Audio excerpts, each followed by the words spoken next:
We think many of your dragon legends could actually be stories about what we today call dinosaurs. People would say that the dragon legends of old are obviously not true, but it's only obvious because of their preconception that dinosaurs died out so long ago. But when you have this universal theme right across the globe, many different continents, many different cultures, and over a vast span of human history, then there's probably going to have to be some universal core truth there. Dinosaurs are probably used more than anything to convince people of millions of years. I mean, even little kids all know about dinosaurs. Just say the word dinosaurs and see what they say next. They probably would say evolution.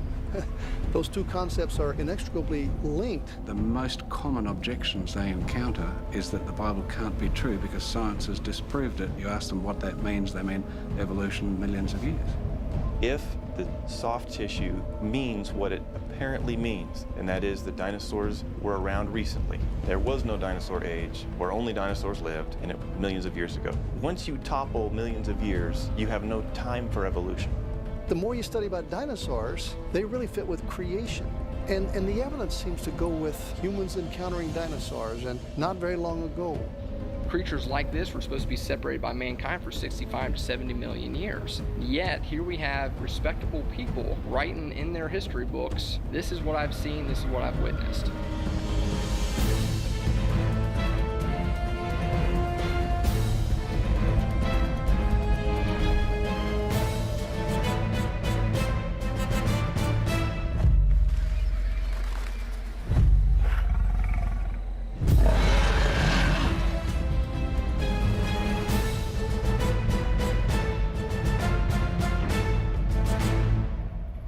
Why are you picking that one? It's a good story. You know someone's gonna say something. Like what? Got something against Danny? Oh, don't play dumb, you know what I mean. Still gonna read it. It's on you then, nothing to do with me. Fine. Okay, kids, come on over, gather around. We're gonna have story time. Come on, find a seat on the carpet.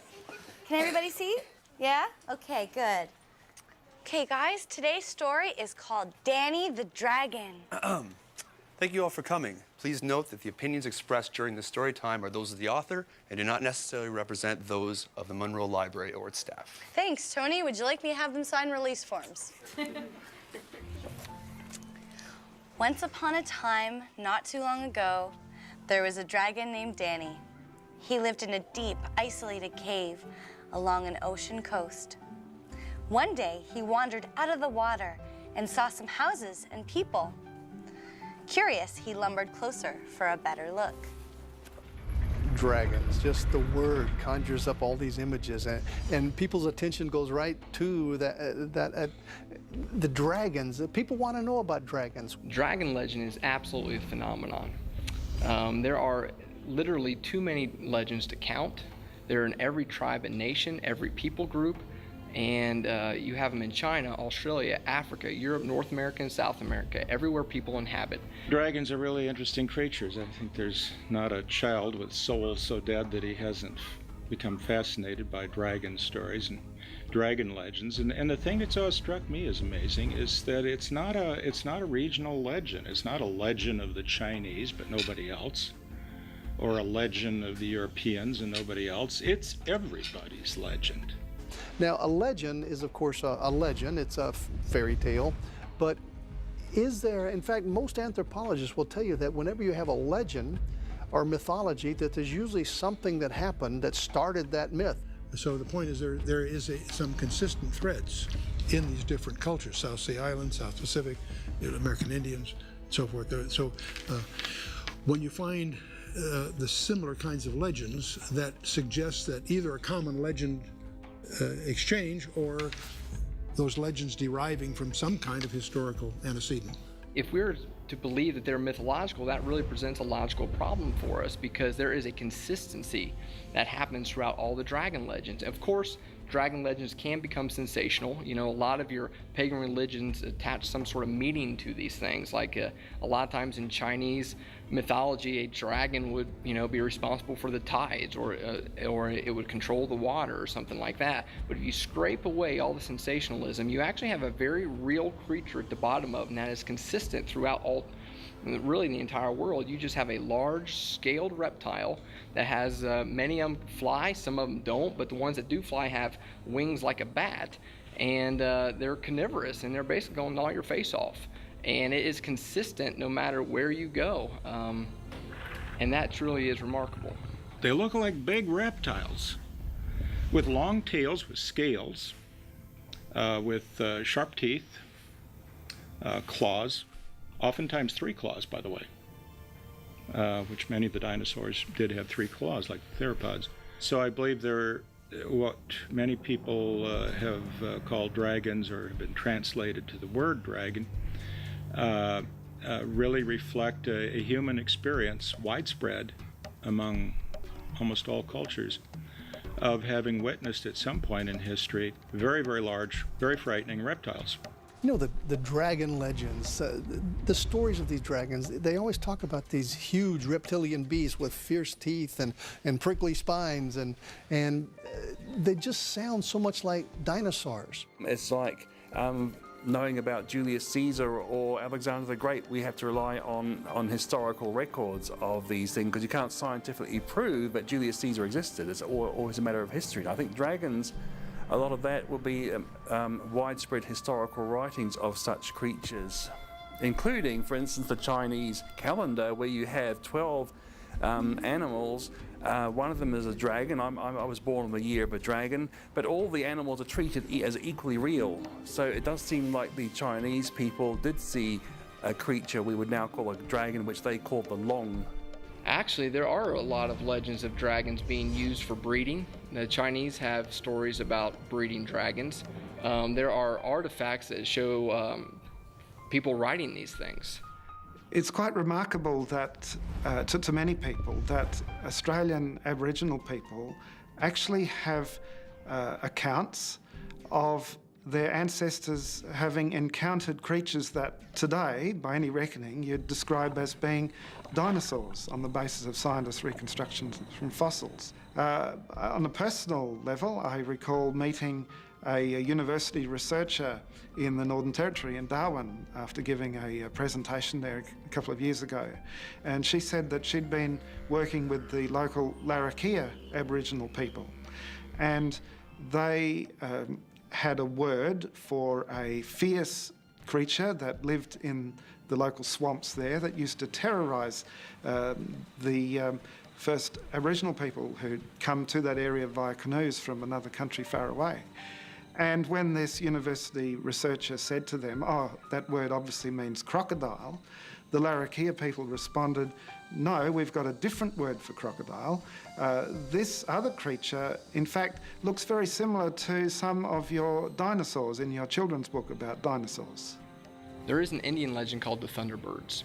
And according to legend, these huge bird-like creatures would fly, and they would actually be able to bring thunder with them. And at first, that seems sensational. But if you start looking at the evidence, things change just a little bit. Because what is in the Black Hills in South Dakota, the legend is that these giant thunderbirds would actually fly to the top of the Black Hills, and they would like nest there. Now, what is fascinating is that scientists have long believed that those kind of gigantic creatures needed strong winds to propel them to high heights. And so in the West, where you have these gigantic thunderstorms, it is really postulated these gigantic pteranodons would catch thermal updrafts of these storms that would lift them to the top of places like the Black Hills. So from an Indian's perspective, that is trying to pull meaning from the things in nature, they would look at these, what they would call thunderbirds, and go, wow, they are bringing thunder. But it's actually, what's really happening is that it's the thunderstorms that are actually bringing the pteranodons. This is taken from a book named After the Flood, where he recounts, "Dinosaurs in the form of flying reptiles were a feature of Welsh life until surprisingly recent times. As late as the beginning of the present century, elderly folk at Penllyn in Glamorgan used to tell of a colony of winged serpents that lived in the woods around Penllyn Castle. As Mary Trevelyan tells us, The woods around Penlyn Castle, Glamorgan, had the reputation of being frequented by winged serpents, and these were the terror of old and young alike. An aged inhabitant of Penlyn, who died a few years ago, said that in his boyhood, the winged serpents were described as very beautiful. He said it was no old story invented to frighten children, but a real fact. His father and uncle had killed some of them, for they were as bad as foxes for poultry. The old man attributed the extinction of the winged serpents to the fact that they were terrors in the farmyards and coverts. This is a pteranodon, an example of one. And by the way, not all of them were huge with big long wings. And in Beowulf, it describes two different kinds. One which had massive, huge wings, which we know existed from fossils, 30-foot and more wingspan. But there's another kind of winged serpent that was smaller, but it was just as much a pest, not just in Beowulf, but in England and to the North American Indians and Central American Indians, etc. Interestingly, there's a Scandinavian king called Beowulf, and there's a very famous poem about his exploits. And if you read about his description of this big beast that he killed because it was terrorizing the villagers, it's a very accurate description of a Tyrannosaurus Rex. Most people say Beowulf is entirely mythical because there's all these monsters in it. But if you read Beowulf, the poem, it doesn't say fairies and magic elves. It's talking about the Grendel. It's talking about a bipedal monster with giant mouth and big teeth that ate people, just like we might imagine a pteropod dinosaur might do. In the Agat National Park in Nebraska, there are these structures in the side of the rocks called Devil's Corkscrews. And for years, scientists thought that the plants or some sort of plant created these spiral structures that descend from the surface down about 6 feet. But it was not until they started excavating them that they found these little fossils of beavers at the bottom of them, and they found out that these beavers made these wild corkscrew lodges in the rock. And evolutionary timelines would put this beaver to be extinct about 30 million years ago. But the problem with that is that American Indians know full well what those corkscrews were. And if you would have asked a Lakota Indian, they would have told you they were beaver lodges. My point with Haast's eagle is the Maoris tell a legend about a giant eagle. And it's easy for us to say, oh, giant eagle, pff, whatever. But it's been verified and it's published. It's the real deal. It was a giant eagle. So if they were right about the giant eagle, then perhaps peoples have been telling the truth in their legends of other creatures too. Most people today accept that dinosaurs have become extinct, and even creationists who look at the accounts of apparent recent human dinosaurial contact would say, look, it does seem that dinosaurs are extinct. However, there are some tantalizing accounts of sightings in very recent decades from various places around the world. In the Congo, for example, the local people there talk of a creature they call Mokele Mbembe. And when Westerners have gone in with drawings of African creatures and dinosaur handbooks, and they've pointed to pictures of, say, the hippopotamus or the rhino, the people have said, no, that's not Mokele Mbembe. And when shown a picture of a sauropod dinosaur in a dinosaur handbook, they've pointed to something like a small sauropod dinosaur. Another example comes to mind, the Lake Murray region of Papua New Guinea. There were people there out in a canoe, and as they looked under their canoe, they saw a large creature swim under the canoe that had what looked like triangular plates extending down its back and all the way down its long tail. And the people speak there of large nesting sites adjacent to the water's edge, which have been clearly left by a large creature. If you only had one or two stories that sounded a bit similar to dinosaurs, you could see it as just a coincidence. But when you have this universal theme right across the globe, many different continents, many different cultures, and over a vast span of human history, then there's probably going to have to be some universal core truth there.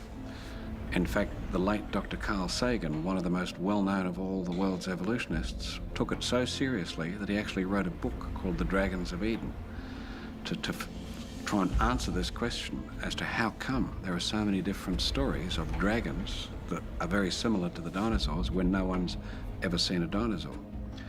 And the answer he came up with in his book was essentially that Well, we evolved from reptiles, so part of our brain is a sort of a leftover of when we lived in the age of the reptiles, and so dragon legends are really, if you like, inherited memories from the age of reptiles.